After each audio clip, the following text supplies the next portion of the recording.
యొక్క వాక్యంలో అపోస్తలుడైనటువంటి పౌలు దేవుని యొక్క సేవ చేస్తున్నటువంటి పౌలు గారు దేవుని యొక్క సేవ చేస్తున్న పౌలు గారు దేవుని సేవలో ఆత్మల రక్షణ కొరకు చేయుచున్న పరిచర్యలో భాగముగా ఆయన్ని పట్టుకొని జైల్లో వేసినప్పుడు కొంతమంది అధికారులు ఆయనను విమర్శ చేయుటకు ఆయా సందర్భాల్లో జైలు అధికారుల దగ్గరికి రావాల్సి వచ్చినప్పుడు ఆయా సందర్భాలలో దేవుని ఎదుట దేవుని కొరకు సిలువ అనబడిన ఆ పరిచర్య లేక ఆ సువార్తను, ప్రభువును గురించిన సువార్తను తెలియజేయుటకు దేవుని యొక్క సేవ చేసే విషయంలో ఆ క్రమంలో జైల్లో వేయబడిన ఆ సందర్భంలో కైసరు ఎదుట పౌలు నిలబడాల్సినటువంటి సమయం. ఎవరి ఎదుట చెప్పండి అందరూ స్వరమెత్తి. కైసరు ఎదుట నిలబడాలి. అది దేవుని సంకల్పం, దేవుని చిత్తం. అక్కడ ఆ కైసరి ఆ యొక్క ఓ పెద్ద సభలో క్రీస్తును గురించినటువంటి సువార్త అక్కడ బోధించాల్సిన అవసరము ఉంది. నువ్వు కైసరి ఎదుట నిలబడాలి అని దేవుడు గడిచిన రాత్రి, అంటే వాళ్ళు ఓడ ప్రయాణం చేస్తున్నారు, ఒక రోజు రాత్రి దేవుడు పౌలు గారితో మాట్లాడాడు. దేవుని స్తోత్రం. 22వ వాక్యం అంటది కదా, ఇప్పుడైనను ధైర్యము తెచ్చుకునని మిమ్మును వేడుకొనుచున్నాను. హల్లెలూయా. ప్రియులారా, అసలు ఇప్పుడైనా మీరు ధైర్యం తెచ్చుకోండి అన్నాడంటే ఆ ఓడ ప్రయాణం ఏమైందంట? ప్రమాదకరమైంది. ఓడ ప్రయాణం ఏమైంది? ప్రమాదకరంగా మారింది. వాస్తవానికి వీరు ఎక్కడ చిక్కుకొని ఉన్నారు చూడండి. 27వ అధ్యాయము 14 నుంచి. కొంచెం సేపైన తర్వాత ఓరకులోను అను పెనుగాలి క్రేతు మీద నుండి విసిరెను. దానిలో ఓడ చిక్కుకొని గాలికి ఎదురు నడవలేకపోయినందున ఎదురు నడిపించుట మాని గాలికి కొట్టుకొని పోతివి. ప్రియులారా, నా వైపు చూస్తూ వినండి. వీరు ప్రయాణం చేస్తున్న ఓడ పౌలుతో పాటు 276 మంది సైనికులు ఉన్నారు. చెప్పండి ఎంతమంది ఉన్నారు? ఖైదీలు ఉన్నారు. ఎంతమంది ఉన్నారు? ఖైదీలు ఎంతమంది? 276 మంది ఖైదీలు. వీరిని ఈ ఓడలో బంధించి వీరిని కూడా వేరొక చోటకి చేర్చుటకు పౌలున్న ఓడలోనే లేక వీళ్ళున్న ఓడలోకి పౌలుని చేర్చి మొత్తానికి ఓడ ప్రయాణం చేస్తున్న ఆ సమయాలు, అది సముద్రపు ప్రయాణం, చాలా భయంకరమైనటువంటి ప్రయాణం. అయితే ఈ ప్రయాణంలో వారిలో ఏంటంటే ఒకలాంటి భయము మధ్యలోకి వచ్చిన తర్వాత వచ్చింది. వాన కమ్మటము, సమస్య ఎదురవటము, పైన చుక్కలు రాత్రిపూట కనపడకుండా మబ్బులు ఉండటము, గాలి విసరటము, అలల చేత కొట్టబడటము, సముద్రంలోని నీళ్ళు ఓడలోకి రావటము, వాన చిన్నాభిన్నం అయిపోవటము, వారు ఏ దిక్కునకి వెళ్ళాలో అదంతా మర్చిపోవటం, అదంతా తొలగిపోవటము, అసలు ఆ ప్లాన్ అంతా చిందరవందర అయిపోయి ఎటు పోతున్నారో తెలియని పరిస్థితిలో ఉన్నారు ఓడలో. వాళ్ళ ప్రయాణము అపాయకరమై ఉండేను అని రాయబడింది. చెప్పండి ఏంటంటే వాళ్ళ ప్రయాణము ఎట్లా, ఎందుకు అపాయకరమైంది? 27:9. చాలా కాలమైన తర్వాత ఈ ఓడలో వాళ్ళు చాలా కాలం ప్రయాణం చేసిన తర్వాత ఉపవాస దినము కూడా అప్పటికి గతించినందున ప్రయాణము చేయుట అపాయకరము. ఇక్కడ నేను ఎక్స్ప్లెనేషన్ ఇస్తున్నాను, తర్వాత చెప్తాను మొత్తం వివరంగా. నవ్వి చూస్తానండి. అపోస్తలుడు పౌలు గారు అంటున్నాడు కదా, ఉపవాస దినాన్ని లెక్క పెట్టుకుంటున్నాడు. ఎప్పుడు ఉపవాస దినము కూడా ఓడలో ఒక లెక్క అనేది పౌలు గారికి ఉంది. దేవుని స్తోత్రం. వీళ్ళ ప్రయాణంలో ఉపవాస దినము గడిచిపోయిన ఆ సంగతి వీళ్ళు పౌలు గారు తెలుసుకొని బాధపడ్డాడు. ఇది గడిచిపోయింది, దీన్ని ఆచరించలేకపోయాం, దానివల్ల మనకు అపాయం ఏమైనా వస్తుందేమో అని దైవజనుడు ఒకలాంటి ఆవేదన వ్యక్తం చేస్తున్నాడు ఇక్కడ. అది గడిచిపోయిన తర్వాత మనం ఆచరించలేదు, మనం జరిగించలేదు, మనం ఉండలేదు, మీరన్నా ఉండాల్సింది అని ఒక లాంటి భయము చోటు చేసుకుంది ఓడలో. ఈ 276 మంది భక్తి గల వాళ్ళు కాదు, అక్కడ ఉన్న సైనికులు భక్తి గల వాళ్ళు కాదు. ఒక పౌలు గారు ఒక్కడే దేవుని చిత్తం మేరకు అక్కడ బంధించబడి భక్తి గల వ్యక్తిగా ఆ ఓడలో ఉన్నాడు. దేవునికి స్తోత్రం చెప్పండి. పిల్లరా, ఆ ఒక్క వ్యక్తి ఓడలో ఉన్నందున మిగతా వాళ్ళందరికీ కూడా ఒక శ్రేష్టమైన కాపుదల దేవుడు వారికి అనుగ్రహించాడు. హల్లెలూయా. ఎందుకనంటే కారణం ఒకటే, కైసరు ఎదుట పౌలు గారు నిలబడాలి. ఎవరి ఎదుట? కైసరు ఎదుట పౌలు గారు నిలబడాలి, నిలబెట్టాలి. అది దైవ చిత్తమై ఉన్నది. ఆ మీటింగ్ లో, మహాసభలో ప్రభువు యొక్క ప్రత్యక్షత, ఆయన గురించి సాక్ష్యము ఇవ్వవలసి ఉన్నది. కనుక ఎన్ని కష్టాలైనా, ఎంత సమస్య అయినా అక్కడ దేవుడు చెప్పినట్టుగా కైసరు ఎదుట నిలబడాలి. ఇప్పుడు దేవుడు నన్ను కైసరు ఎదుట నిలబడమన్నాడు కాబట్టి వాడ ప్రయాణం అంతా నాకు సాఫీగా ఉండాలంటే సెట్ అవ్వదు.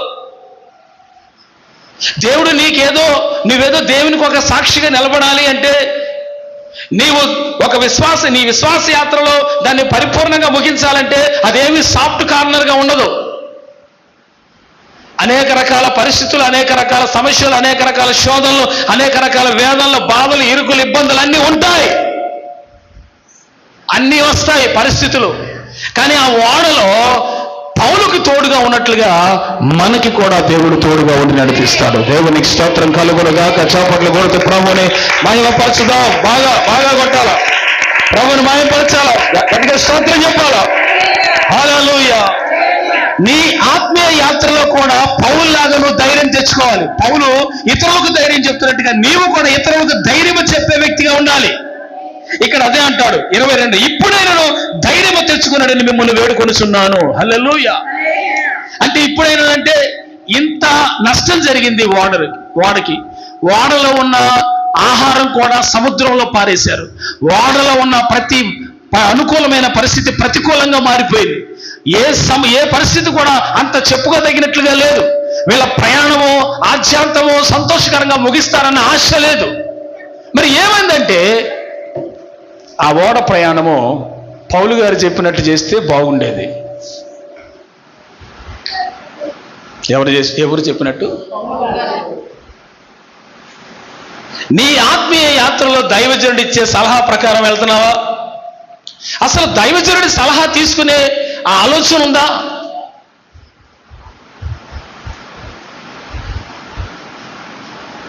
ఇక్కడ దేవుని ఆలోచన గొప్పది. పౌలు గారు ఏమన్నాడు చదవండి ఒకసారి పరిశుద్ధ గ్రంథంలో నుంచి.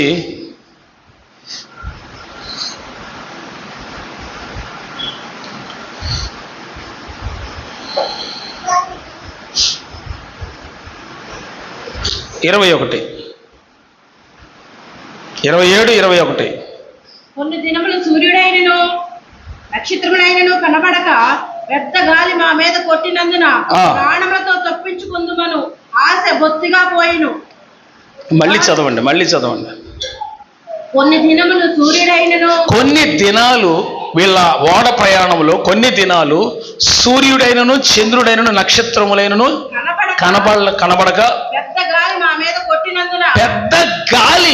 మీద కొట్టినందున ప్రాణములతో తప్పించుకుందుమను ఆశ, అసలు ప్రాణంతో మేము బయటపడతామని ఆశ బొత్తిగా పోయిందంట. వారు బహుకాలము భోజనం లేక ఉన్నందున, ఇక్కడ మీరు గమనించండి, వారి మధ్యన నిలిచి, అయ్యలారా మీరు నా మాట విని క్రేతు నుండి బయలుదేరకయే ఉండవలసినది, అప్పుడి హాని నష్టము కలుగకపోవును. హల్లెలూయా, హల్లెలూయా.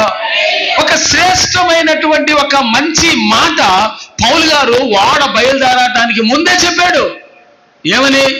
వద్దు బాబు, నాకెందుకో పరిశుద్ధాత్ముడు ఆత్మలో తెలియజేస్తున్నాడు, ఈ ప్రయాణం అంత సేఫ్ కాదు, ఈ ప్రయాణం అంత సులువైంది కాదు, ఈ ప్రయాణం అంతా ఆశీర్వాదకరంగా ఉండేటట్లేదు, నా మాట వినండి. హల్లెలూయా. ఏంటి ఎవరో స్తోత్రం చెప్పట్లా, హల్లెలూయా చెప్పట్లా, సంతోషంగా లేరు? చెప్పండి బిగ్గరగా. ప్రయాణం అంతా అపాయకరంగా మారే అవకాశం ఉంది, నా మాట వినండి. ఇప్పటికైనా నువ్వు మించిపోయింది లేదు, ఇప్పటికైనా నువ్వు మిగిలిపోయింది లేదు. ఏమో నువ్వు నష్టపోయే అవసరం రాకుండా ఉంటుంది, నా మాట వినండి. అయ్యలారా నేను చెప్పినట్టుగా మీరు బయలుదేరకుండాల్సింది. ఒకవేళ పౌలు గారి మాట కనుక విన్నట్లయితే వారి ప్రయాణం అంతా ఆశీర్వాదకరంగా ఉండేది. ఇప్పుడు దైవజనుడు ఏదైనా చెప్తే అది మీరు వింటే అది మీకు ఆశీర్వాదకరం. దేవుని మాటకు మొదట మీరు లోబడగలిగితే, దేవుని మాట వాక్యంలో ఎలా ఉంది ఎలా చేస్తే మంచిదనంటే, ఆ సలహా మేరకు ఆ వాక్యం ఉన్నదాని ప్రకారం మీరు చేస్తే అది మీకు ఆశీర్వాదకరం.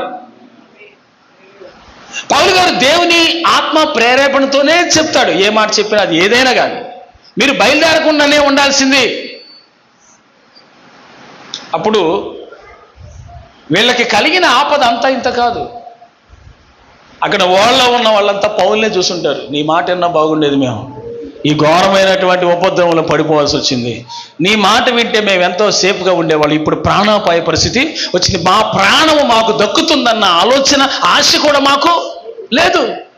ప్రియులారా, అంత దుర్భరమైన పరిస్థితుల్లో, అంత ఆటంకాల పరిస్థితుల్లో, అంత ప్రాణం పోయేంత పరిస్థితుల్లో ఉన్నటువంటి పౌలు గారు ఆయన ఒక్కడు మాత్రమే ఓడలో ధైర్యంగా ఉన్నాడు. దేవుని స్తోత్రం చెప్దాం. హల్లెలూయా. ఓన్లీ పౌల్ హీస్, ఆ పౌలు గారు ఒక్కడే ఓడలో ధైర్యంగా ఉన్నాడు. బికాస్ జీసస్ ని బట్టి, హల్లెలూయా. బికాస్ వాగ్దానాన్ని బట్టి, హల్లెలూయా. బికాస్ ఒక దర్శనాన్ని బట్టి, హల్లెలూయా. బికాస్ గత రాత్రి పరిశుద్ధాత్మ దేవుడు లేక యేసుక్రీస్తు ప్రభువారు నా పక్కన నిలవబడి నీవు కైసరు ఎదుట నిలబడాల్సింది. అంటే ఏదైనా దైవ ప్రణాళిక ఉంటే నీకు మీదకి ఎంత ఆపద వచ్చినా నువ్వు తప్పించబడతావు, నువ్వు కాపాడబడతావు, నువ్వు సంరక్షించబడతావు, నువ్వు పోషించబడతావు. అవతల ఒడ్డుకి చేర్చేదాకా, దైవ చిత్తం నెరవేర్చేదాకా నీ మీదకి వాడలాంటి సముద్రం లాంటి అలలా వచ్చినా నీ మీదకి ఏమీ కాదు, నీకేమీ కాదు, నీకేమీ కాదు. ఎందుకంటే మీరంతా దైవ ప్రణాళికలో ఉన్నవారు. హల్లెలూయా. ప్రణాళికలో ఉన్నవాడిని సాతానుడు ఏం చేయలేడు. Hallelujah. He never do anything. Amen. వీళ్ళు పౌలు గారు ఆ ఓడలో ఉండబట్టి మిగతా వాళ్ళందరికీ ఏమైంది? హల్లెలూయా. అదే నీ విశ్వాసపు ఓడలో, నీ విశ్వాసపు ఓడ యాత్రలో నీవే పౌలు వంటి వ్యక్తివైతే నీ ఇంటి వారందరికీ నువ్వు ధైర్యం చెప్పే వ్యక్తి అవ్వాలి. నీ ఇంటి వారందరికీ నీవే ధైర్యం చెప్పే వ్యక్తి అవ్వాలి. నీవే వారిని ఏం చేయాలంట? బలోపేతం చేయాలి. నీవే వారిని నీ విశ్వాసం ద్వారా బలపరచబడాలి, బలపరచగలగాలి. అంటే పౌలు గారు 276 మందిని బలపరిచారు. అయ్యలారా, మీరేం భయపడకండి, ధైర్యంగా ఉండండి. గత రాత్రి నేను సేవించే దేవుడు నాకు ప్రత్యక్షమయ్యాడు. మీ తల వెంట్రుకల్లో ఒక్కటి కూడా నేల రాలదన్నాడు. మనము ఖచ్చితంగా కాపాడబడతామని దేవుని వాక్యంలో నాకు గత రాత్రి ప్రభు తెలియజేశారని చెప్పాడు. హల్లెలూయా. అంటే ఇంత ప్రమాదం ఉంది, ఇంత సమస్య ఉంది, ఇంత చీకటి ప్రభావం పనిచేస్తుంది, అసలు లైటే లేదు, కట్టిగా చీకట్లో వెళ్ళిపోతున్నారు. ఆ ఓడ అలల చేత కొట్టబడుతుంది, ఎప్పుడు చచ్చిపోతామో తెలియని పరిస్థితి. చివరికి ఓడలో ఉన్న ఆహారం కూడా సముద్రంలో వేసేశారు, మనం బతికితే చాలని. కొన్ని ఆలోచనలు, కొన్ని విధానాలు మనం చేసేవి మనకి మంచి చెయ్యవు. బాగా అర్థం చేసుకోవాలి. మీరు చేసే కొన్ని ఆలోచనలు ఒకవేళ దైవ చిత్తం కాకపోతే అవి మీకు నష్టాన్ని చేకూర్చే ప్రమాదం ఉంది. కనుక మీరు ఓడలో పౌలు గారు లాగా నీ ఇంటికి నువ్వు ధైర్యంగా ఉండగలిగితే, ధైర్యం చెప్పగలిగితే మిగతా వాళ్ళంతా నీ ద్వారా కాపాడబడతారు. అంటే పౌలు గారు లాగా అంత ప్రత్యక్షత నీకు ఉందంటే మరి ఉండాలి నీకు. మరి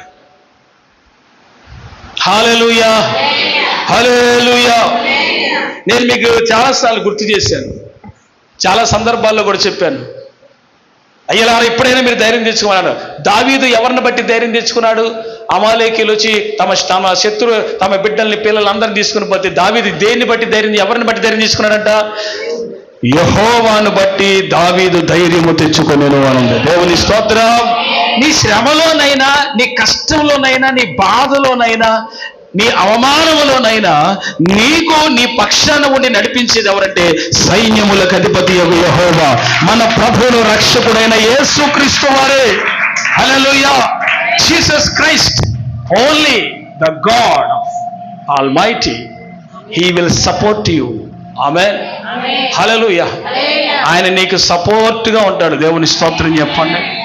పౌలు గారికి అంత భయంకరమైన పరిస్థితిలో ఉండగా ప్రార్థన చేసినప్పుడు వెంటనే దేవుడు ప్రత్యక్షమే ధైర్యం చెప్పాడు కదా, నీ విశ్వాస ఓడ యాత్రలో వచ్చిన ఆ అలలు, కొట్టబడిన సమస్యలు, నరకబడిన పరిస్థితులు, మనసంతా కకావిలపై నీ పరిస్థితుల్లో నా దేవుడైన యెహోవా ఏం చేయగలడో తెలుసా? పౌలుని దర్శించినట్లుగా నీ విశ్వాస యాత్రలో నిన్ను దర్శించగలడు. హల్లెలూయా, హల్లెలూయా, హల్లెలూయా. ఇప్పుడు దేవుడు కొన్ని సందర్భాల్లో నిన్నే దర్శించిన అవసరంలా, నీ బాధ తెలుసుకొని కూడా అవతల వ్యక్తులకి బుద్ధి చెప్పగలడు, అవతల వ్యక్తులకు కార్యం చేయగలడు. అలా కూడా చేయగలడు దేవుడు. నీ బాధ, నీ ఆవేదన, నీ దుఃఖం, నీ కన్నీరు చూస్తున్న దేవుడు నీతోనే సపరేట్గా మాట్లాడి, నీతో కల్లో మాట్లాడి నీ దగ్గరకు వచ్చి చేసే ఒక మార్గం అయితే, రెండోది ఏంటంటే నీ బాధ ఎరిగి అవతల నుంచి చేయగలడు. ఇప్పుడు సపోజ్ అబ్రహాం బయలుదేరి బయటకు వచ్చాడు. ఏంటి? తెలియని ఊరు, ముక్కు మొహం ఎరగని ఊరు, అవును, ఐగుప్తు ప్రాంతంలో ఉన్న కనాను దేశంలోకి వచ్చారు. అయితే అక్కడ ఉన్నటువంటి పరిస్థితులన్నీ ప్రతికూలంగా ఉన్నాయి. అక్కడ ఉన్నటువంటి రాజులు వచ్చి తన భార్యను తీసుకొని పోవటం మనకందరూ తెలుసు, ఎవరిని? శారని. ఇప్పుడు ఆమె ఆ రాజు తీసుకొని పోయి అంతఃపురంలో పెట్టుకొని ఉన్నాడు. అయితే తన భార్య తన దగ్గర లేకపోవటాన్ని బట్టి దుఃఖపడి ఆ రోజు మరి కొన్ని దినాలు ఏడ్చాడు. అక్కడ చెప్పండి ఏం చేశాడు? మరి కొన్ని దినాలు ఏం చేశాడు? ఏడ్చాడు. ఇప్పుడు ఆయన ఏడుపు ఎలా ఉందో ప్రియులారా, అతని దుఃఖం ఎలా ఉందో తెలుసా? నా భార్య నాతో లేదు, మీరు నాకు సహాయం చేయండి, మీరు కనికరించండి ప్రభువా, నీ కృప వలన ఈ సహాయం మాకు అందించండి ప్రభువా, నేను ఇప్పుడు ఒంటరిగా ఉన్నాను, మీరు నాకు సహాయం చేయండి. ఇప్పుడు ఆ రాజు ఏం చేస్తాడు? నా భార్య, నా పరిస్థితి ఏంటో, నేను ఇట్లా బయలుదేరి వచ్చాను, నీ మాట చొప్పున బయలుదేరి వచ్చాను, నాకున్న ఈ పరిస్థితులన్నీ ఇప్పుడు ఏంటి ప్రభువా అని ఏడ్చుండొచ్చు. అతని కన్నీరు చూసిన దేవుడు, అబ్రహామా భయపడకు, నేను నీ దగ్గరకు వచ్చి అద్భుతమైన కార్యం చేస్తానని చెప్పాడా? లేదు. ఇతని బాధ, ఇతని ప్రార్థన ఎక్కడికి చేరింది? దేవుని యొద్దకు చేరింది. ఇతని మూలిక ఎక్కడికి చేరింది? దేవుని యొద్దకు చేరింది. ఇతని ఆవేదన ఎక్కడికి చేరింది? దేవుని యొద్దకు చేరింది. హల్లెలూయా, హల్లెలూయా. ఇప్పుడు చేరినటువంటి ఆ ప్రార్థన ప్రత్యేక దేవుడు అబ్రహాంతో ఏం చెప్పాలా? డైరెక్ట్ గా రాజు దగ్గరికి వెళ్ళిపోయాడు. అతను పడుకున్నప్పుడు అతనితో మాట్లాడి అతన్ని హెచ్చరించాడు, నువ్వు నీ దగ్గరికి తీసుకొచ్చి పెట్టుకున్న స్త్రీ ఒకరికి భార్య, జాగ్రత్త సుమా అని. ఆమె విషయమే నువ్వు చచ్చిన వాడవు సుమా అని హెచ్చరించినప్పుడు దిగ్గులేసి భయపడి ఆమె విషయమే విచారించి చూడగా వెళ్ళి దగ్గరికి వెళ్ళి మొత్తం దాసదాసుల్ని, కానుకల్ని, ఆ గుర్రాల్ని, తర్వాత పని వాళ్ళని, కాస్త డబ్బుల్ని, గొర్రెల మేకల మందల్ని తీసుకొని వెళ్ళి ఆయనకు అప్పగించి, నీ భార్య నువ్వు తీసుకో, దాసీలను కూడా తీసుకొని నీ దండం పెడతా, నువ్వు నా ఇంట్లో మా ఊర్లో ఉండదు, వెళ్ళిపోబాబో, ఎందుకు నాకు ఇంత పాతకం తెచ్చిపెట్టేవాళ్ళు లేనిపోని గొడవ దేవుని దగ్గర నుంచి. కొన్ని సందర్భాల్లో నీ పక్షాన నీ బాధ నువ్వు ఇంకొకటికి చెప్పకపోయినా, నీ బాధ నువ్వు పడుతూ ఉన్నప్పుడు, ఇండివిజువల్గా పడుతున్నప్పుడు అదేమవుతుందంటే దేవుని సన్నిధికి చేరుతుంది. అది చాలా పవర్ఫుల్ అండి. దేవుని స్తోత్రం చెప్పండి. వ్యక్తిగతంగా నువ్వు పడుతున్న ఆవేదన ఉంది, అది చాలా పవర్ఫుల్. హల్లెలూయా. అది ఎన్ని గంటల ప్రార్థన కంటే ఆ ఆవేదన పడుతున్న అది చాలా శక్తివంతమైంది. ఆమేన్. ఇప్పుడు బాధపడుతూనే ఉంటాను, ప్రార్థన చేయకుండా ఉండబాకనని కాదు నేను చెప్పేది. బాధలో కూడా ప్రార్థన చెయ్యాలి, చేయొద్దని నేను అంటలేదు. కానీ అది శక్తివంతంగా ఆ పెయిన్ అనేది దేవుడు చూస్తాడు అని అంటున్నాను. దేవుని స్తోత్రం కలుగునుగాక. హల్లెలూయా. మిక్కిలి ఇరుకులు, ఇబ్బందిలో ఉన్న వారి ఓడ ప్రయాణము మిగతా వాళ్ళందరికీ ప్రాణ భయాన్ని కలుగు చేసింది, కానీ పౌలు గారు ఒక్కడికి ధైర్యాన్ని కలిగించింది. ఎందుకంటే వాగ్దానం ఉంది కనుక నశించే అవకాశము లేదు. వాగ్దానం ఉంది కనుక నశించే అవకాశము లేదు. ఆమేన్. గట్టిగా స్తోత్రం చెప్పండి. హల్లెలూయా. ఇక్కడ మీరు చూడండి, ఇక్కడ రండి. అపోస్తలుల కార్యములు 27వ అధ్యాయంలో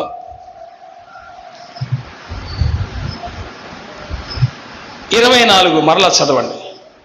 నీవు కైసరు ఎదుట నిలవలసి ఉన్నది. ఇదిగో నీతో కూడా ఓడలో ప్రయాణమైపోవచ్చున్న వారందరినీ దేవుడు నీకు అనుగ్రహించి ఉన్నాడని నాతో చెప్పిను. వీళ్ళంతా ఎవరికి అనుగ్రహించాడు? వీళ్ళందరినీ 276 మందిని పౌలుకి. చెప్పండి, ఎవరికి? పౌలు గారికి.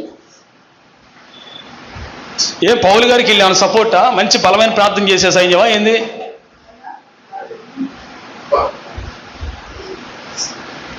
చెప్పండి, బలమైన ప్రార్థన చేసే సైన్యమా వీళ్ళంతా?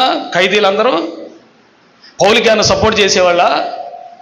మరి దేవుడు ఆ మాట ఎందుకు రాయించే? వాళ్ళని నీకు అనుగ్రహించాను అంటే ఏంటో తెలుసా? దాని అర్థం ఏంటంటారు? వాళ్ళని పౌలుకి అనుగ్రహించారంట. ఎందుకు?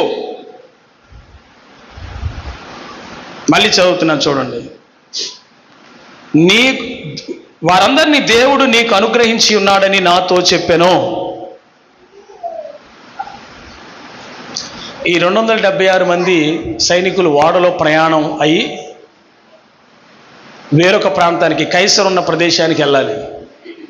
అంటే వీళ్ళందరూ కూడా పౌలుతో పాటు ప్రయాణం చేయాలి అని. ఇది దైవ ప్రణాళిక ప్రకారం జరుగుతుందే కానీ వాళ్ళు అనుకున్నట్టు జరగట్లేదు. దేవుని స్తోత్రం. ఈ 276 మంది కూడా దైవ ప్రణాళిక ప్రకారమే పౌలుతో పాటు ప్రయాణం చేస్తున్నారు. దేవునికి స్తోత్రం చెప్పండి అందరూ. హల్లెలూయా. ఇక్కడ 25 చదువుదాం. కాబట్టి అయ్యలారా, ఏం తెచ్చుకోవాలి? అందరు చెప్పండి, ఏం తెచ్చుకోవాలి? ఎందుకు? పరిస్థితులన్నీ ప్రతికూలంగా ఉన్నాయి. నేనేమనుకుంటున్నాను అసలు ఏదీ జరగట్లేదు. చెప్పండి, నేనేమనుకుంటున్నానో అది ఏదీ జరగట్లేదు. పరిస్థితులన్నీ ప్రతికూలంగా ఉన్నాయి. నేను ఏదైనా కార్యం చేద్దామంటే అసలు ఆశలే కనపడలేదు. జరుగుద్దన్న నమ్మకం కొంచెం కూడా. నా వైపు చూడాలి మీరు అందరూ నా వైపు చూడండి. నేను ప్రయత్నం చేసే పద్ధతి జరుగుద్దని నమ్మకం లేదు, ఆశలే లేవు అన్న స్థితిలో పౌలు గారు చెప్పిన మాటను బట్టి 276 మంది ధైర్యం తెచ్చుకున్నారంటారా? వారి పక్షాన ఉండి ప్రార్థన చేస్తున్నాడు కనుక ఖచ్చితంగా వాళ్ళకు ధైర్యం వచ్చి ఉంటుంది. ఎందుకంటే దైవజనుడు చెప్పిన ప్రతి మాట వారికి ఒక ధైర్యాన్ని కలుగజేస్తుంది. హల్లెలూయా, హల్లెలూయా. 27 చదువుతాం. 14వ రాత్రి వచ్చినప్పుడు మేము అద్రియా సముద్రంలో అటు ఇటు కట్టుకుని పోవచ్చుండగా అర్ధరాత్రి వేళ ఓడవారు ఏదో ఒక దేశము దగ్గర పడుచున్నామని ఊహించి ఉడుదు వేసి చూచి 20 బారుల లోతుని తెలుసుకుని కొంత దూరం వెళ్ళిన తర్వాత మరలా బుడిద వేసి చూసి 15 బారుల లోతుని తెలుసుకుని అప్పుడు రాత్రి తిప్పలు గల చోట్ల పడునేమో అని భయపడి వారు ఓడ అరములో నుండి 4 లంగరులు వేసి ఎప్పుడు తెల్లవారునని కాచుకొని ఉండేది. హల్లెలూయా. చదివేటప్పుడు కూడా వర్డ్స్ ఎంత రెగ్యులర్గా చదివినా అది కూర్చొని చప్పులు పోతూనే ఉన్నాయి. ఆమె కాదు, ఎవరైనా అంతే. ఒక్కోసారి మేము కూడా అంతే. కొన్ని పేర్లు అలా ఉంటాయి. ఏమండి? ఇప్పుడు చూడండి ప్రియులారా, ఇక్కడ లాస్ట్ మాట నేను చదువుతున్నాను. అదంతా ఓకే, కానీ లాస్ట్లో ఏమన్నాడు? తెల్లవారునా, ఎప్పుడు తెల్లవారునా అని కాచుకొని ఉండిరి. సముద్రంలో కొంత దూరం ప్రయాణం చేసిన తర్వాత 4 బుడుదులు వేశారంట, లంగర్లు వేశారు. వేస్తే పోయి ఎంతో దూరం పోయి ఆగింది, కానీ ఒక చోట అట్లా ఆగిపోయిందంట. ఏది తీవ్రమైన పరిస్థితి, ఏం కనపట్ల, కటికి చీకటి. ఆ టైంలో మనమ్మ మీరంతా వింటున్నారు ఆసక్తిగా? నవ్వు చూస్తే వినాలా? చూస్తే వినండి. ఇప్పుడు ఆ ఒక చోట ఆగింది సముద్రంలోనే. వీళ్ళు ఏంటంటే అసలు మనం బతుకుతామా, తెల్లారిద్దా, మన సూర్యుని చూస్తామా, మన బతుకు ఇంకా అసలు ఏమవుద్ది అన్నట్లుగా ఉన్నారంట. అంటే ఎప్పుడు తెల్లారునా అని కాచుకొని ఉండిరి. ప్రయాణం ఎంత డేంజర్గా ఉంటే వాళ్ళు ఆ విధంగా మరి ఆ మాట రాయబడి ఉంటుంది అక్కడ. ప్రియులారా, మీరంతా ఒక నిమిషం ఆలోచించండి. నీ విశ్వాస ఓడ యాత్రలో కూడా ఇన్ని కష్టాలు వచ్చినాయి కాబట్టి నేను నిజంగా నిలబడగలనా? నాకున్న సమస్యలు అయితే మీరు ఇప్పటికి ఎప్పుడో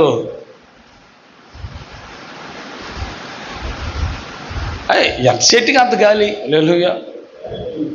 అంతే కదా, ఎవరి సమస్యల వల్ల, ఎవరి బాధల వల్ల, ఎవరి కష్టాల వల్ల, ఎవరికి తగినట్టుగా వాళ్ళకి దేవుడు నియమించాడు, కొనసాగిస్తున్నాడు. ఏంటి? ఎందుకో తెలుసా ప్రియులారా? మన పరిపూర్ణత కొరకే ఇవన్నీ చేస్తారు దేవుడు. ఆమేన్. అంటే ఎందుకు? అన్నీ ఇచ్చేస్తే మనం దేవుడి మాట వినమేమో, అందుకే కొన్ని ఇచ్చి ఆపుతాడేమో. దేవుని స్తోత్రం. మరి అన్నీ లేదని అలగకూడదుగా దేవుడి మీద. అన్నీ చేయట్లేదు, నేను అడుగుతున్నదల్లా ఎందుకు చేయట్లేదు? ఒకప్పుడు చేశాడు, ఒకప్పుడు బాగుంది. కొంతమంది అనుకుంటున్నారు కూడా ఒకప్పుడు బాగా ప్రార్థన జరిగినది, ఇప్పుడు ఎందుకు జరగట్లేదు? నీకు లేదు ప్రార్థన ముందు. దేవుని స్తోత్రం. ఎప్పుడు ఒకే రకంగా ఉంది వెలుగు ఈ పరిచర్యలో. దేవుని స్తోత్రం. విస్తరించే పరిచర్య ఇది. దేవుని స్తోత్రం. ఒకసారి ఉండేది కాదు, విస్తరిస్తుంది. దేవుని స్తోత్రం. కాబట్టి నువ్వు ఇంకొకరితో మాట్లాడిన మాట ఆయన నాకు చెప్తాడు. తెలుసా మీకు ఆ సంగతి? ఒకప్పుడు బాగా జరిగినాయి కదా ప్రార్థనలు, ఉపవాస ప్రార్థనలు, 50 రోజుల ఉపవాస ప్రార్థనలు. డబ్బులు ఏమంటే ఒక్కడీడు ఏం పెట్టాలి ఉపవాస ప్రార్థనలు? సమస్యలు ఎక్కువైపోతున్నాయి. ప్రార్థనలు పెడదామని ఉపవాస ప్రార్థన అంటే ఎవరు కలిసి రారు. పెట్టినాక ఆ పెట్టే రోజు వచ్చి ఉడత ఊపులు పుంట వచ్చేస్తారు కొంతమంది. వచ్చేసి ఆ కాసేపు కూర్చొని ఆ రోజుకి జరిపించడానికి నెట్ట నాన్న తిప్పలు పడాలి నేను. అంతే రోజు మళ్ళీ మిగతా 7 రోజులు అయితే 7 రోజులు ఎప్పుడైతే రోజు వస్తున్నారు, ఎంతమంది వచ్చారు ఆ ప్రార్థన చేయాలి, బాగా జరుగుతున్నాయి అని ఇవన్నీ చూసుకోవటం. పోనీ 21 రోజు పెడితే లాంగ్ టైం పెడితేనేమో 21 రోజు పెడితే ఎవ్రీడే ఎంతమంది వస్తారు? 3 4 అవుతారు. ఈ మాత్రం దానికి ఎందుకు పెట్టడం అనిపిస్తుంది. 50 రోజులు పెడితే ఇంక అసలు చెప్పే పనే లేదు. అసలు అందుకే కదా నీ ఉపవాస ప్రార్థనలు పెట్టండి ఈ సంవత్సరం. ఈ విషయం చెప్పిన ఫాస్టింగ్ కంపల్సరీగా రైజప్ చేస్తుంది సంఘాన్ని. ఫాస్టింగ్ కంపల్సరీగా నీ ఆత్మీయ జీవితాన్ని కూడా పురుగొలుపుతుంది. ఫాస్టింగ్ ఖచ్చితంగా ఒక అద్భుతమైన కార్యాలు కుటుంబంలో కానీ సంఘంలో కానీ వ్యక్తిగతంగా చేయటానికి అవకాశం ఉంటుంది. చాలా పవర్ఫుల్ అండి ఇది. పౌలు గారు అదే అంటాడు, అరే బలమైన ఉపవాస ప్రార్థన పలానా రోజు పెట్టుకున్నాం, పలానా శుక్రవారం పెట్టుకున్నాం, పలానా బుధవారం పెట్టుకున్నాం, అరే నాయన దాటిపోయామే, ఇప్పుడు మా ప్రయాణం అంతా అపాయకరమేనే. నీ ఆత్మీయ జీవితంలో ఉపవాస ప్రార్థన అనేది ఒక దినాన్ని దేవుడు ఏర్పాటు చేసిన దాంట్లో ఉండటానికి. ఉపవాసం ఉండి కన్నీరు గార్చి ప్రార్థన చేస్తే ఆ మిగతా వారం అంతా కూడా దేవుడు నీకు క్షేమాన్ని, ఆరోగ్యాన్ని, ఆశీర్వాదాన్ని కలుగుజేయరా. హల్లెలూయా. కాబట్టి చాలా మంది దీనికి దూరం అయిపోతున్నారు. కారణం ఒకటి ఏంటంటే ఉపవాసం యొక్క ప్రాముఖ్యత సంఘానికి తెలియదు. కనుక ప్రియులారా, పౌలు గారు ఆ ఓడయ ప్రయాణంలో అరే నేను పోగొట్టుకున్నాను కదా ఈ ఫాస్టింగ్ అని చాలా బాధపడిన సందర్భాలు మనం చూసాం. దేవుని స్తోత్రం కలుగును గాక. Okay, right. పరిశుద్ధ గ్రంథంలో నుంచి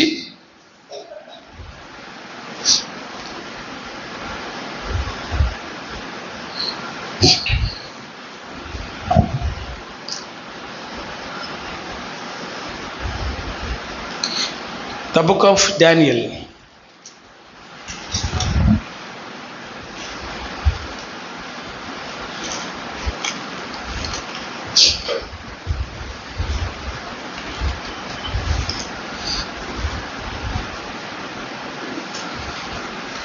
The book of Daniel chapter 5.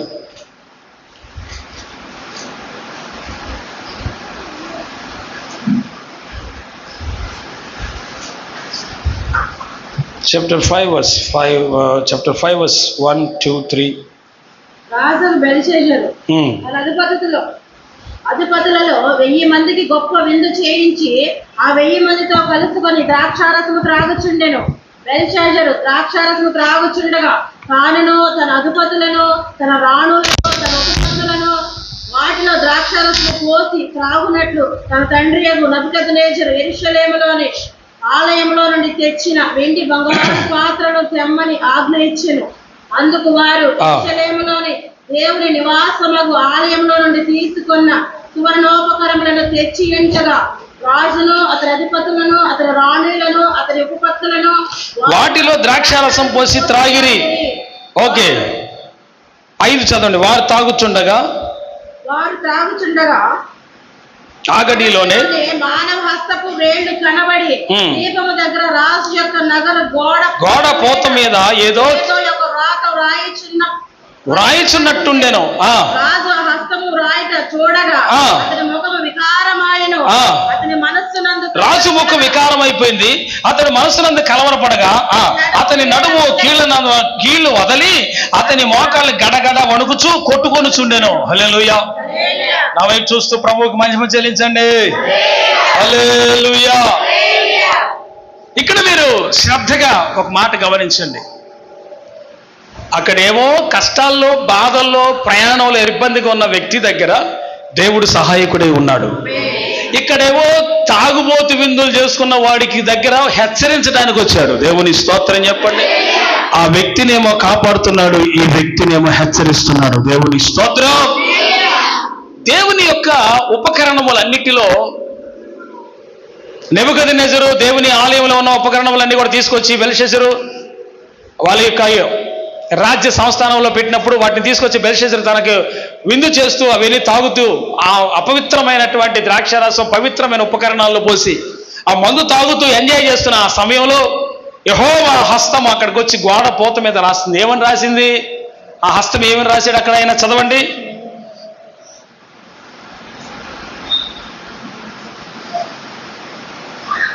25. కావున 5వ అధ్యాయం 25. ఈ వాక్య భావమేమనగా ఈ వాక్య భావమేమనగా వినే అనగా దేవుడు ఆ నీ ప్రభుత్వ విషయంలో లెక్క చూచి ఆ దాన్ని ముగించెను. ఆ ఎకేలనగా ఆయన నిన్ను త్రాసులో తోచుగా నీవు తక్కువగా కనబడితివి.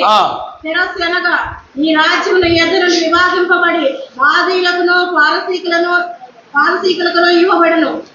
దేవుని స్తోత్రం చెప్పండి అందరూ. మంచిగా చెప్పాలా? దేవుని స్తోత్రం. హల్లెలూయా. ఆ నవయం చూడండి అందరూ ఒకసారి. ఇప్పుడు ఈ రాజు చేసిన తప్పిదానికి మెనెటెకెల్ ఉఫాసి అనే ఒక పదం చేత్తో రాసినప్పుడు త్రాసులో తోసుకుని నువ్వు తక్కువ కనపడ్డావు కనుక నీ ప్రభుత్వ విషయంలో నీ విషయాలు లెక్క చూసి ముగించాను అన్నాడు. దేవుని స్తోత్రం చెప్పండి.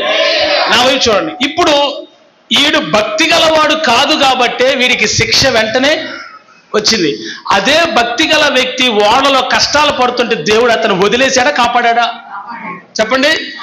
అంటే నీవు భక్తి గల వ్యక్తివైతే, విందులు వినోదాలకు నువ్వు దూరంగా ఉండే వ్యక్తివైతే, లోక సంబంధమైన వాటన్నిటికీ దూరంగా ఉండే వ్యక్తివైతే, నీవు నీ విశ్వాసయాత్రలో కష్టాలు పడుతున్న, బాధలు పడుతున్న, ఎప్పుడు తీరతైన ఆవేదనలో ఉన్నప్పటికీ కూడా వాడికి లేని సహాయం నీకు కలుగుతుంది. హల్లెలూయా.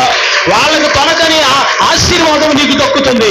నువ్వు ఇబ్బందిలోనే ఉండొచ్చు, నువ్వు కష్టాల్లోనే ఉండొచ్చు, నువ్వు కన్నీరులోనే ఉండొచ్చు, అసలు బతుకుతానా లేదా నువ్వు అనుకోవచ్చు. వాడికి తోడుగా లేడు దేవుడు, నీకు తోడే ఉన్నాడు. వాడు నిత్యం సుఖించేవాడు, తాగేవాడు, తినేవాడు. వాడికి దేవుడు శిక్ష విధించాడు. అది కష్టంలో బాధలో ఉన్న పౌలు గారి ప్రయాణంలో దేవుడు తోడై ఉన్నాడు. ఎవరికి సార్ దేవుడు తోడు? నిత్యం సుఖపడేవాడిగా,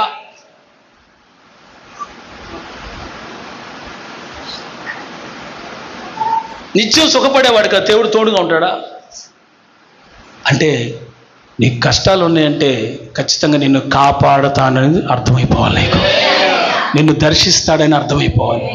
నిన్ను ఆ ఓడలో నుంచి అద్దరికి చేరుస్తాడని అర్థమైపోవాలి. ఇప్పుడు పౌలు గారి విషయమే ఆలోచిస్తే పౌలు గారిని ఎక్కడ నిలబెట్టాలని దేవుడి చిత్తమై ఉన్నది? చెప్పండి. ఎవరి ఎదుట? మరి జరగాలిగా, జరిగిందా? చూడండి. ఆ వాగ్దానం ఉంది కనుక కాపాడబడ్డాం. అందరూ చెప్పండి. వాగ్దానం ఉంటే కాపాడబడతామనండి. హల్లెలూయా. ఓకే, ఇక్కడ మీరు రండి. పరిశుద్ధ గ్రంథంలో నుంచి ఇందాక మనం తీసిన చూడండి.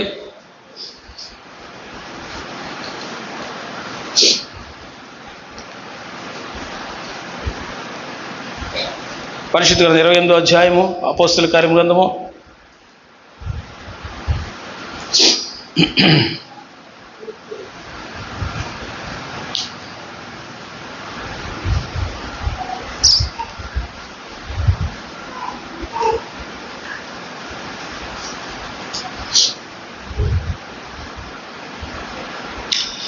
The book of Acts chapter 28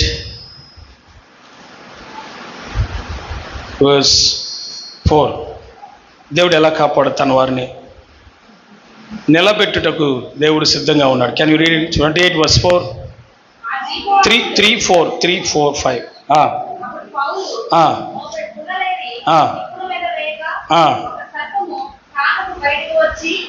మోపుడి పుల్లలేరి పౌలు గారు పుల్లలేరి ఒక చోట మంట పెట్టుకుందామని ఒక దీపంలో ఆగారు వాళ్ళు. ద్వీపం అంటే వేరే జాతి ప్రజలు, మనకి సంబంధం లేని వాళ్ళు, ఏదో కాస్త సముద్రం మధ్యలో ద్వీపాలు ఉంటాయి. అక్కడక్కడ ఇసుక చెట్లు ఎన్నో ఉంటాయి. వాటిని ద్వీపాలు అంటారు. ప్రియులరా, వీళ్ళు వెళ్ళి ఎక్కడో పడ్డారు. మొత్తానికి వాడ నుంచి కాపాడబడ్డారు, సంరక్షించబడ్డారు. అక్కడ పౌలు గారు అమ్మా నా వైపు చూస్తూ వాక్యం వినమని చాలాసార్లు చెప్పారు. మీరు తల దించారంటే ఇక్కడ ఉండలేదని అర్థం. అర్థమైందా? వినండి అందరు నా వైపు చూస్తూ వినండి. ఇప్పుడు ఇది పరిశుద్ధాత్ముడి సమయం. అర్థమైందా? వారాల్లో ఒక్కసారి వచ్చేది మీరు వినండి. పరిశుద్ధాత్ముడి సమయానికి అప్పగించుకోవాలి, మంచి సమర్పణతో అప్పగించుకోవాలి. పౌలు గారు ఇప్పుడు ఆయన వాగ్దానం ఉంది కదా, కాపాడబడాలి. అవునా? దేవుడు ఎలాంటి పరిస్థితుల్లోనైనా తాను ఎన్నిక చేసుకున్న వారిని నిశ్చయముగా కాపాడుతాడు. ఎస్. ఇప్పుడు పౌలు గారికి వాగ్దానం ఉంది, నువ్వు కైసరు ఎదురు నిలబడాలి, నువ్వు ఆయన దగ్గర నిలబడాలి, నన్ను గురించి సాక్ష్యం చెప్పాలి, నువ్వు నిలబడాలని చెప్పినప్పుడు ఇది నిజంగానే నిలబడే అవకాశం ఉంది కనుక దేవుడు వాగ్దానం ఇచ్చాడు కనుక వాగ్దానంలోనూ తప్పించబడ్డాడు. వాడికి అపాయమేమీ రాదు, తప్పించబడతాడు. ఆమేన్. మోపిడి పుల్లలేరనట్టు ఒక దీపంలో దిగిన తర్వాత వెళ్ళి ఒక చోట ఎత్తే ఆ పుల్లలో నుంచి ఒక సర్పం వచ్చి పౌలు గారి యొక్క చేతిని కరిసింది, ఏలికి పట్టుకుంది. ఈ వేలుకు పట్టుకొని కాటేస్తూ ఉంటే ఆ ద్వీపంలో ఉన్న ద్వీప నివాసులు అక్షర జ్ఞానం లేనివారు, వాళ్ళకి చదువు రాదు. వాళ్ళు ఏంటంటే ఇలాంటి ఏదైనా జరిగితే వాడు ఏదో తప్పు చేశాడు కాబట్టి వాడికి ఇట్లా జరిగింది, దైవం వాడిని వదిలిపెట్టలేదు, వీడు ఏదో తప్పు చేశాడు కాబట్టి ఈ పాము ఇక్కడ గరిసింది, సముద్రం నుంచి ఈడు తప్పించుకున్నా కానీ పాము ఇక్కడ గరిసింది, ఇది చచ్చిపోతాడు అని చెప్పేసి ఆసక్తిగా చూస్తున్నాడు. పౌలు ఇట్లా పట్టుకుని దాన్ని వేసి తండ్రి కుమార్ పరిషత్ యేసు నామములో అని చెప్పి ప్రార్థన చేసుకున్నాడు ఆయన. చూడండి ప్రియులారా, అది శక్తివంతమైనటువంటి ప్రార్థన శక్తి కలిగిన వాడు కదండి, పిలుపున్నాడు కదండి. అది ఎదురెత్తి వెళ్ళిపోయింది. వీళ్ళు ద్వీప నివాసులు ఇలా చూస్తున్నారని కనిపెడుతున్నారు ఆయన. ఈయనకి ఏదో అయిద్దేమో, ఈయన చచ్చిపోతాడేమో, సడన్గా నురుగు కరుక్కొని చచ్చిపోతాడేమో అని ఇటు చూస్తున్నారంట అందరు ద్వీప నివాసులు. అందరూ చూస్తుంటే ఎంతసేపు అయినా ఏం కావట్లేదంట పౌలుకి. ఇది గట్టిగా చప్పట్లు కొట్టి ప్రభువుని మహిమపడతాం. ఎంత సేపు చూసినా పౌలుకి ఏం కావట్లా. వాళ్ళు వెంటనే ఒక ఆలోచనకు వచ్చేసరిక ఇంకేం లేదు, సముద్రంలో నుంచి తప్పించుకున్నారు, ఇక్కడికి వస్తే ఇక్కడ తప్పించబడ్డారు, వీళ్ళు నిజంగా దేవుళ్ళు అనుకున్నారు. వీళ్ళు ఎవరు అనుకున్నారు? ఆ ద్వీప నివాసులు వీళ్ళు దేవుళ్ళు. సర్పం నుంచి తప్పించబడ్డాడు, అమ్మో వీళ్ళు మామూలు వాళ్ళు కాదు, వీళ్ళకి ఏం కాలేదంటే వీళ్ళు దేవుళ్ళే.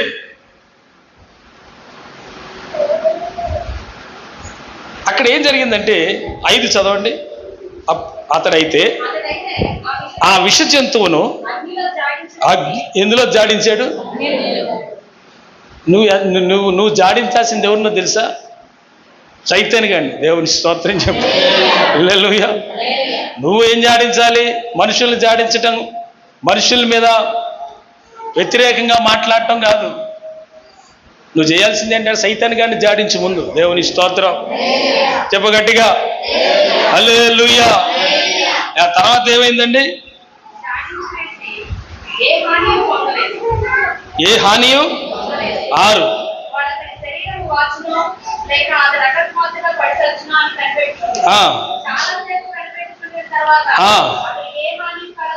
చూచి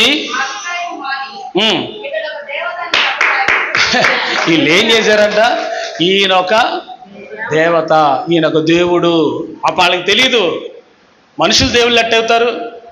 ఇక్కడైతే అట్లా చేస్తారేమో కానీ ఈ ప్రదేశంలో ఇప్పుడున్న ఈ పరిస్థితుల్లో మనుషులు దేవుళ్ళుగా కొలిసేవాళ్ళు చాలా మంది ఉన్నారు. మనిషి ఎప్పుడు దేవుడు కాలేడు. దైవ కుమారుడే నరుడిగా వచ్చి ఈ లోకంలో మనుషులందరి కోసం ప్రాణం పెట్టి మరలా తిరిగి లేచి పరలోకానికి వెళ్ళిపోయాడు. అది సాధ్యపడింది. కానీ మనిషి ఎప్పుడు దేవుడు కాలేడు. రక్త మాంసాలు కలిగిన వాడు దేవుడు ఎలా అవ్వగలడు? వాడికి వృద్ధాప్యం వచ్చి చచ్చిపోయే స్థితిలోకి వచ్చి వాడు దేవుడు ఎట్టవుతాడు? ఇవన్నీ కాదు. మనుషులు ఎప్పుడు కూడా దే విల్ నెవర్ గాడ్. అంతే, దేవుడు ఒక్కడే, యేసుక్రీస్తు ప్రభు. హల్లెలూయా. ఓకే, ఇక్కడ నేను మీకు ప్రకటించే మాట ఏంటంటే వాగ్దానములో ఉన్నవాడు కాపాడబడతాడు. ఆ వ్యక్తి ద్వారా కొంతమందిని రక్షిస్తాడు, ధైర్యపరుస్తాడు. ఆమేన్, ఆమేన్, హల్లెలూయా. వినాలి బాగా. ఓకే, పరిశుద్ధ గ్రంథంలో నుంచి చూడండి. ఆ తర్వాత ఆ ద్వీపంలో ఏం జరిగిందో చదవండి. వీళ్ళని తీసుకెళ్ళిన తర్వాత ఏం చేశాడు పౌలు గారు? 7వ వాక్యం నుంచి. పొప్లి అనండి, అందరు చెప్పండి పేరు. పప్పు కాదు, చదవండి.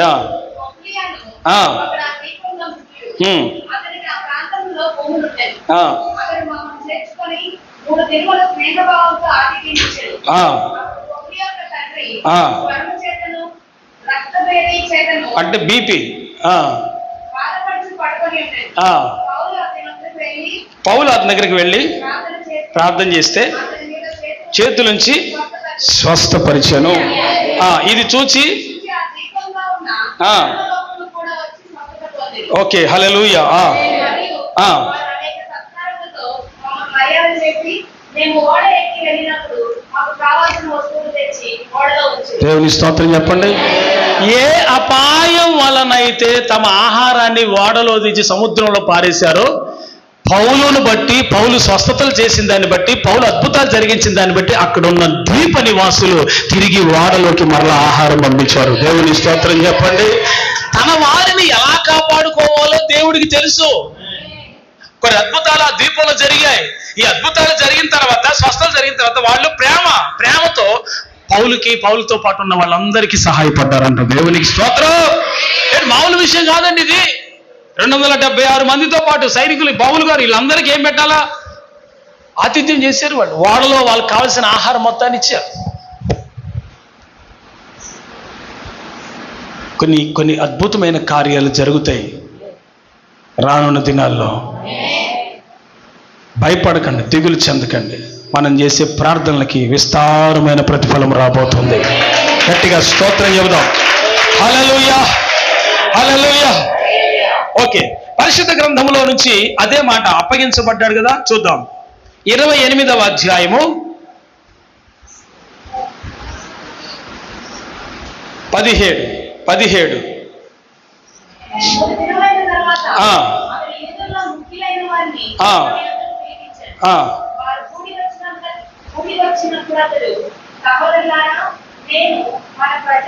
ప్రజలకైనను పితరుల ఆచారముకైనా ప్రతికూలమైనది ఏది చేయకపోయినను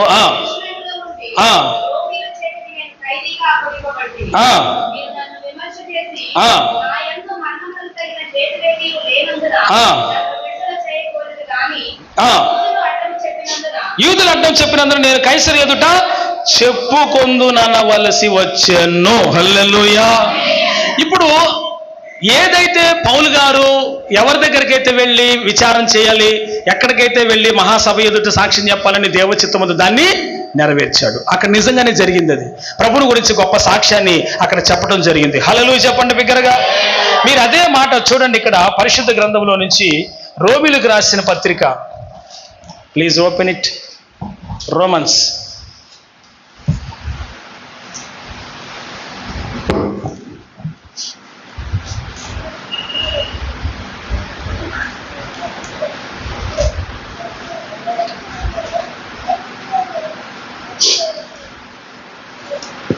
The book of Roman.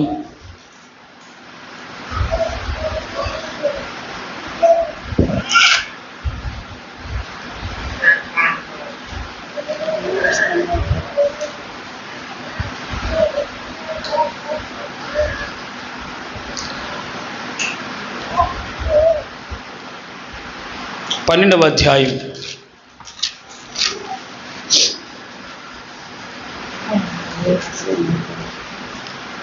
8. బోధించువాడైతే బోధించుటలోను, హెచ్చరించువాడైతే హెచ్చరించుటలోను పని కలిగి ఉందాం. పంచిపెట్టువాడు శుద్ధ మనతో పై విచారణ చేయువాడు జాగ్రత్తతోను, కరుణించువాడు సంతోషముతోను పని జరిగించవలెను.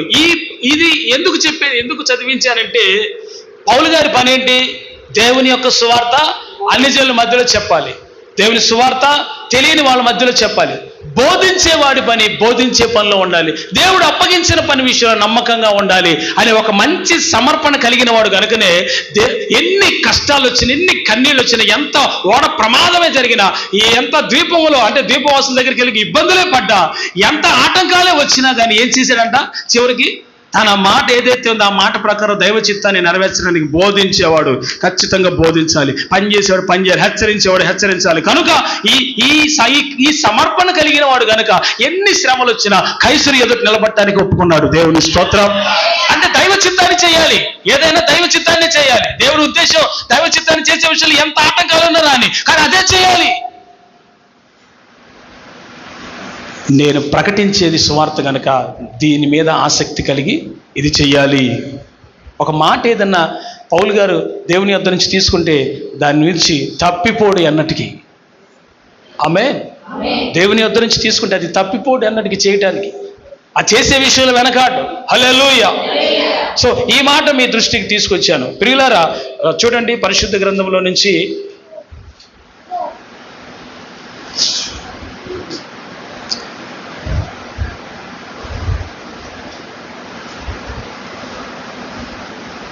రెవల్యూషన్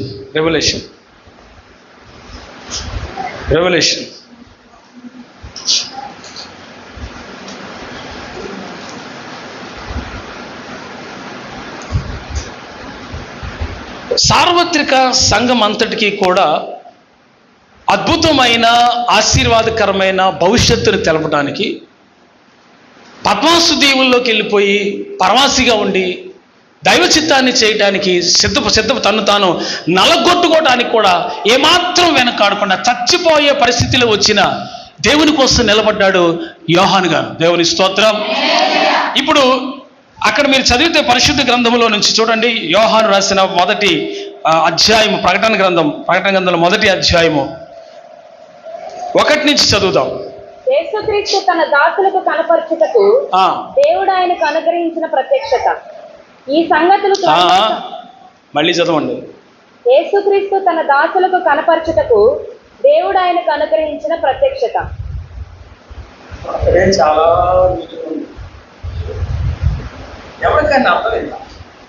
యేసుక్రీస్తు తన దాసులకు కనపరచుటకు ఓ సది వెళ్ళిపోతాం మనం. చూడండి, నా వైపు చూడండి, అందరూ నా వైపు చూడండి.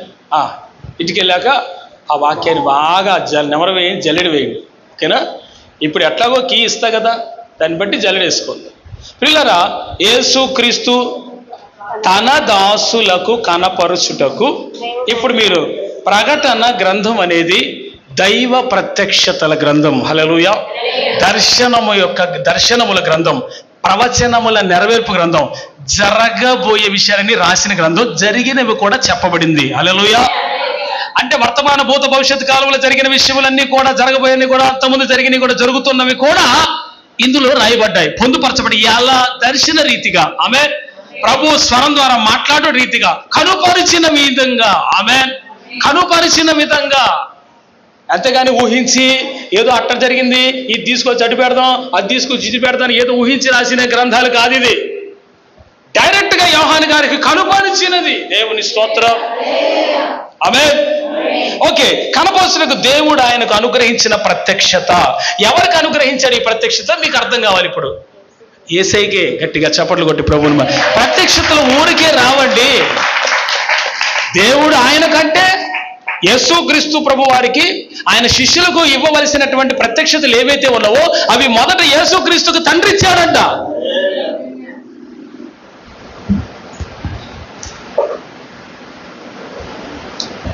రాబోయేవి, జరగబోయేవి, గతించినవి, జరుగుతూ ఉన్నవి ఈ ప్రకటన గ్రంథం రాసిన యోహాను గారికి దేవుడు చూపించాడు. ఈ ప్రత్యక్షతలు పొందడానికి సుఖంగా ఉంటేనో, బెడ్ మీద తిని పడుకుంటేనో, చల్లటి నీళ్లు తాగితేనో, ఏసీలో ఉంటేనో రాలా. ఈ ప్రత్యక్షతల వెనుక ఆయన్ని నూనెలో వేయించారు. ఈ ప్రత్యక్షతల వెనుక భయంకరమైన హింస పెట్టారు. ఈ ప్రత్యక్షతల వెనుక ఎర్రగా కాల్చిన పెనం మీద ఈ దరి నుంచి దరికి తిప్పారు మనిషిని. ఈ ప్రత్యక్షతలకు ముందు అనేక రకాలుగా హింసించారు. ఈ ప్రత్యక్షతల ముందు భయంకరమైన సింహాల ఎదుటికి తీసుకెళ్ళి ముందేసేసారు ఆయన్ని. అది ఏం చేసినా చచ్చిపోవట్లేదేంటారు, వీడిని తీసుకెళ్ళి దీపంలాడని పడేయండి అని చెప్పి తీసుకెళ్ళి పడేశారాడు. ఆ ద్వీపంలో పద్మాసు దీవి, నేను ఈ మధ్యనే నెట్లో తెలుసుకున్నాను పిల్లరా, చాలా భయంకరమైన దీవి, ఉన్న దీవుల్లోది భయంకరమైన దీవి. ఇప్పుడు కాదు, 2000 సంవత్సరాల క్రితం ఉన్న దీవి, 2000 సంవత్సరాల క్రితం ఉన్నటువంటి దీవి ఎంత భయంకరమైంది. ఒంటరి వాడుగా ఉండిపోయాడు అక్కడ. అతన్ని అలా వేశారు. చాలా భయంకరమైన స్థితిగతుల్లో ఉండిపోయాడు యోహాను గారు. పిల్లరా, నాకు దీన్ని ఏమంటారంటే, ఈ బ్రిటానిక్ ఎన్సైక్లోపీడియాలో ఉన్న ఒకసారి నేను ఒక పేజ్ చదివా. దాంట్లో ఏముందంటే, ఒక దైవజనుడు పంపించాడు. అది చదివితే అందులో ఏముందంటే, తన గోరులు ఉపయోగించి ఆయన ఏం చెప్పాడు దాన్ని ముందు గోళ్ళ మీద రాసేవాడట. తెలుసారు అసలు ప్రకటన గ్రంథం ఈ రావుడు ఇంట్లో ఉందంటే ఆయనకి దేవుడు ఎంత దగ్గరగా వచ్చి ఆ రోజుల్లో రాసుకోవడానికి పెన్ను పేపర్ ఇచ్చారు ఏంది అప్పుడు ఇచ్చారా అండి? ఇప్పుడు జైల్లో పడిన వాళ్ళకి కథలు రాసుకోవడం పెన్ను పేపర్లు టీలు ఇచ్చినట్టుగా మంచి భోజనం చేసి చూస్తున్నారు అనుకున్నారు. అప్పుడు చాలా భయంకరమైన తినాలి సార్ అవి. ఇప్పుడు నేను ఎందుకు ఈ మాట చెప్తున్నానంటే, ఒక వ్యక్తికి ఏదైనా ప్రత్యక్షతలు ఉన్నాయి, బలమైనవి ఉన్నాయంటే ఇప్పుడు శోధించబడతాడు, పరీక్షించబడతాడు కంపల్సరీగా.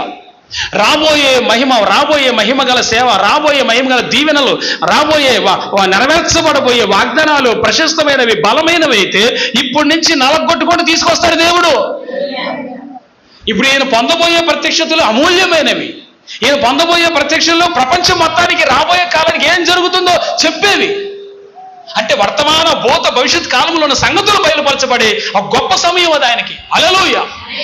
అందుకు ఇతను ఎంతో హింసించబడ్డాడు. తీసుకొచ్చి చివరికి పద్మాసు దీవుల్లో వేస్తే అక్కడ పరవాసిగా ఉన్నాడు. పరవాసిగా అంటే ఏకాంతంగా, వ్యక్తిగతంగా ఎవడో అతనికి సహాయపడేవాడు ఎవడో లేడంట ఆ రోజుల్లో. కానీ ఏ విధం చేతనైనా దేవుని ప్రత్యక్షతలు అందాలని కష్టపడి ఆ ద్వీపంలో ఇంకొంతమందిని వేరే వేరే చోట వేస్తే అక్కడి నుంచి పత్రికలు రాసి ఈ గ్రంథాన్ని దేవుడు బయలుపరిచిన ప్రతి మాట రాసి బయటికి 7 సంఘాల వాళ్ళకి లెటర్స్ పంపించాడు. ఇదే ఎంతో కష్టపడి ఈ రోజున ఈ గ్రంథం మన దగ్గరికి వచ్చిందంటే, దేవుని ప్రత్యక్షతలన్నీ వచ్చినాయి అంటే ఒక దైవజనుడు తన్ను తాను పూర్తిగా దేవుని కొరకు సమర్పించుకుంటే వచ్చినాయి. అంతేకాదు పరిశుద్ధులందరూ ఎందరో ఎన్నో రకాల శ్రమలు, బాధలు, ఇరుకులు, ఇబ్బందులు పడి కొండల్లో గుహల్లో నిలిచి పరిశుద్ధులు ఉన్నవారి లోకానికి వేరేపోయి జీవించినట్టు ఎబ్రీ పత్రిక 11వ అధ్యాయంలో రాయబడింది. అంటే నువ్వు ఏదైనా దేవుడు మనకేదైనా కొంచెం శ్రమ వచ్చిందంటే దాని విషయమై నువ్వు నిలబడకపోతే అవతల వచ్చే వాగ్దానం ఎట్టొస్తుంది, నీకు దాన్ని నెరవేర్పెట్టొస్తుంది. అందరూ చెప్పండి, దేవుని కోసం నిలబడాలన్నా, నా వాగ్దానం నెరవేర్పు కోసం నిలబడాలని చెప్పండి. అందరూ చెప్పండి ఆమేన్. హల్లెలూయా, హల్లెలూయా, హల్లెలూయా, హల్లెలూయా. చూడండి ఇక్కడ చదువుదాం 9వ వాక్యం. సహోదరులలో యేసును బట్టి కలుగు శ్రమలోను రాజ్యములోను దానములోను పాలువాడనైన యోహానును నేను. ఆగండి. ఎవరిలో? యేసును బట్టి కలిగిన శ్రమల్లో. లేదంటారా శ్రమ? లేదంటారా? ఎవరికి లేదు? ఇప్పుడు ఈ రోజున చర్చికి వచ్చి మంచి ఉపదేశాలు విని ఫ్యాన్ల కింద కూర్చొని ప్రార్థన చేసి దైవాశీర్వాదాలు పొంది వెళ్తున్నారు. దీని వెనక యోహాను గారు పడిన శ్రమ ఎంత ఉందో తెలిసి ఇప్పుడు ప్రకటించి ఈ ప్రకటన గురించి చెప్తున్నారు. యేసు వలన, యేసు నమ్ముకొని యేసుని గురించి ప్రకటిస్తున్న కలిగిన శ్రమలు, ఆ తర్వాత రాజ్యములోను సహనములోను పాలివాడునైన యోహానును నేను దేవుని వాక్యం నిమిత్తం, యేసును గురించిన సాక్ష్యము నిమిత్తం పద్మాసు దీపమున పరవాసినైతిని. హల్లెలూయా, హల్లెలూయా. మంచినీళ్ళు లేవు, మంచి ఆహారం లేదు, ఇంకో మంచి వస్త్రం లేదు. ఆ పరిస్థితులన్నీ ఏ జంతువు వచ్చి ఎప్పుడు కరుస్తుందో తెలియదు. అలాంటి పరిస్థితిలో ఉన్నాడు. అయితే పద్మాసులు పరమాసనైతిని 10వ వాక్యం అంటాడు, ప్రభు దినమందు ఆత్మవశుడై ఉండగా, ఆదివారం పూట, అది ప్రభు దినం, ఆదివారం పూట ఆత్మవశుడై ఉన్నాడంట. దేవుని స్తోత్రం. ఈ రోజుల్లో చాలా మంది వస్తారు ప్రభు దినాన్ని, కానీ ఆత్మవశులు ఎవరు? ఆత్మచేత నింపబడరు. ఏదో డ్రైగా చేసుకుని డ్రైగా ముగించుకొని వెళ్ళిపోతారు. వాళ్ళకి అందుకే దైవ ప్రత్యక్షతలు ఉండవు. అందుకే వాళ్ళకి లోతైన మర్మాలు బోధించే సామర్థ్యం ఉండదు. ఎందుకంటే ఈ డ్రై హృదయంతోనే వెళతారు, ఈ డ్రై హృదయంతోనే వింటారు, అలాగే వెళ్ళిపోతారు. అందుకే ఆత్మ ఫలాలు ఏమి కనబడవు. ప్రియులారా, నేను విమర్శించట్లేదు. ఆత్మ నింపుదల లేకపోతే ఎలాగన్నా, ఇతడు ఆ పద్మాస్తీవులు వేయబడినప్పటికీ ప్రభు దినాన్ని జ్ఞాపకం చేసుకున్నాడు. ఇది ఆదివారం ప్రభు దినం కాబట్టి ప్రార్థన చేసుకుంటున్నాడు. ఆ ప్రార్థనలోనే ఆత్మవశుడయ్యాడు, అంటే పరిశుద్ధాత్మ వశమయ్యాడు. దేవుని స్తోత్రం చెప్పండి. హల్లెలూయా. ఎప్పుడైతే ఆత్మవశుడయ్యాడో అప్పుడే నువ్వు పరసంబంధమైనవన్నీ వినడానికి అవకాశం ఉంటుంది, పరసంబంధమైన దర్శనాలు కలగటానికి అవకాశం ఉంటుంది, పరసంబంధమైనది ఏదైనా దైవ చిత్తము, దైవ ప్రణాళిక నెరవేర్చబడటానికి అవకాశం ఉంటుంది. ఆత్మతో నింపబడి ఆత్మపూర్ణుడు అయితేనే. సహోదరి సహోదరులారా, మీరు వాక్యం వింటున్నారు కానీ ఆత్మపూర్ణులు అవుతున్నారా? ప్రభు దినమందు ఈ ఒక్కరోజు ఆత్మ చెల్లిపోవటం కాదు, ప్రతిరోజు దేవుని ఆత్మతోనే ఆత్మపూర్ణులై ఉంటున్నామా? Can you think that? ఎప్పుడైతే ఆత్మవశుడు అయిపోయాడో బోర శబ్దం వినపడింది, పరలోక సంబంధమైనది. ఎప్పుడైతే బోర శబ్దం అని విన్నాడో అప్పుడు ఆయన వెనక వచ్చి ఒక ఆయన నిలబడ్డాడు. ఆయన పేరు నజరేయుడైన యేసు. ఆయన వెనక నిలబడ్డాడు. చదవండి ఏం జరిగిందో.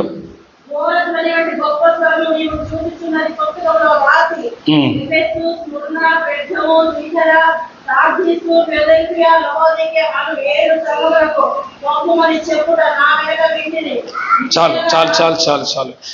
ఇక్కడ 7 సంఘాల గురించి ప్రత్యక్షతలు ఇచ్చి మొట్టమొదటిగా అక్కడ అంటున్నాడు, ఈ 7 సంఘాలకు నేను చెప్పే మాటలు నువ్వు పంపాలి అని అంటున్నాడు. అంటే ఆ పద్మాసు దీపం నుంచి ఈ ఇన్ఫర్మేషన్ పంపే అవకాశం ఉందా లేదా? ఏం సార్ మీరు చదివారా? చదవండి మళ్ళీ. అను 7 సంఘములకు పంపుమని చెప్పుట నా వెనుక వింటిని. అంటే దేవుడే చెప్పాడు. ఇవి అన్ని ఎక్కడికి వెళ్ళాలంటే ఈ ప్రత్యక్షతలన్నీ ఎక్కడికి వెళ్ళాలి? 7 సంఘాల గురించిన ప్రత్యక్షతలన్నీ బయటకు ఆ 7 సంఘాలకు వెళ్ళాలి. నేను ఏం చెప్తున్నాను ఆ 7 సంఘాల గురించి, వాళ్ళలో ఉన్న లోపాలేంటో, వాళ్ళలో ఉన్నటువంటి ఆశీర్వాదాలు ఏంటో, వాళ్ళు ఎలా నడుస్తున్నారు, వాళ్ళలో దిద్దుబాటు చేసుకోవాల్సిన ఏంటి ఏమున్నాయో అవన్నీ నేను చెప్తాను. నువ్వు అన్ని రాసి పంపించి వాళ్ళు హెచ్చరిక చేయాలి. వాళ్ళకి ఆ టైంలో ఆ 7 సంఘాలు సరిగ్గా లేవు. ఒక ఫిలదెల్ఫియా సంఘం తప్ప. మంచిగా ఉన్న సంఘాన్ని మంచిదిగానే అంటాడు, కిరీటం పెట్టాలని కోరుకుంటాడు. దిద్దుబాటు చేసుకోవాలంటే దిద్దుబాటు చేసుకోవాలి సార్ వస్తుంది సంఘం అంటే. అంటే పంపమంటున్నాడంటే పంపే ఛాన్స్ ఉందనే అర్థం. ఒక ఇన్ఫర్మేషన్ బయటికి పంపే ఛాన్స్. ఒకవేళ ఆయన చూడటానికి ఎవరన్నా వచ్చారేమో, ఆ వచ్చినప్పుడు ఈ బయలుపరచబడినవన్నీ పత్రికలో రాసి, లేకపోతే ఏ విధంగా సమకూర్చి పైప్రస్ అనేటువంటి చెట్టు పెరడు ఉండేది ఆ రోజుల్లో, పైప్రస్, దాని మీద రాసి పంపించేవాడు. వింటున్నారా మీరందరూ? హల్లెలూయా. అంటే దైవ ప్రత్యక్షతలన్నీ కూడా ఈనాడు మనం ఈ పొందుపరచబడ్డాయంటే, వర్తమాన భూత భవిష్యత్ కాలంలో ఉన్న ప్రతి సంగతి కూడా బయలుపరచబడిందంటే ఆనాడు ఒక వ్యక్తి తను తాను ప్రత్యక్షత కోసం శరీరాన్ని నల్లగొట్టుకుని దేవుడి కోసం నిలబడ్డాన్ని బట్టి. హల్లెలూయా. ఎస్, పౌలు గారు దైవ చిత్తం చేయటం కోసం ఎన్నో శ్రమలు పడ్డాడు. యోహాను గారు దైవ ప్రత్యక్షతలు లోకాన్ని తెలియజేయటం కోసం పద్మాసనీయులు పరవాసిగా మిగిలిపోయాడు. ఈ రోజున ఆ విషయంలో వాళ్ళకి ఎన్ని శ్రమలు వచ్చినా దేవుని కోసం నిలబడ్డారు. నువ్వు నీ విశ్వాసాన్ని ప్రూవ్ చేయటం కోసం, నువ్వు దేవుని బిడ్డవని కొనసాగుతున్నారని 10 మందికి తెలియటం కోసం, నువ్వు నిజమైన బిడ్డవని ప్రజలకు తెలియటం కోసం, నీ విశ్వాస యాత్ర ఎన్ని శ్రమలు వచ్చి నువ్వు దేవుని కోసం నిలబడగలవా? వారు నిలబడ్డారు, నువ్వు నిలబడగలవా? They will stand in front of Christ. వారు దేవుని ఎదుట వారి సాక్ష్యాన్ని కాపాడుకోగలిగి. ఇంత శ్రమైనా నువ్వు దేవుని కోసం నిలబడితే తర్వాత ప్రతిఫలం నీకే వస్తుంది. ప్రతిఫలం ఇచ్చేది దేవుడే. నిశ్చయముగా నీ ప్రార్థనకి జవాబు ఇచ్చేది దేవుడే. యేసయ్య మీ ప్రార్థనలన్నీ జవాబు దయచేయునుగాక. ప్రార్థన చేసుకుందాం. Let's going to pray for God. నువ్వు నిలబడగలవా? పౌలు గారు దేవుని ప్రత్యక్షతలు ఆయన చిత్తం నెరవేర్చుటకు దేవుడు ఏర్పరచుకొనగా ఇచ్చిన వాగ్దానం నెరవేర్చుట కొరకు ఆయన నిలబడ్డాడు. ఈరోజు నీ సంగతి ఏంటి?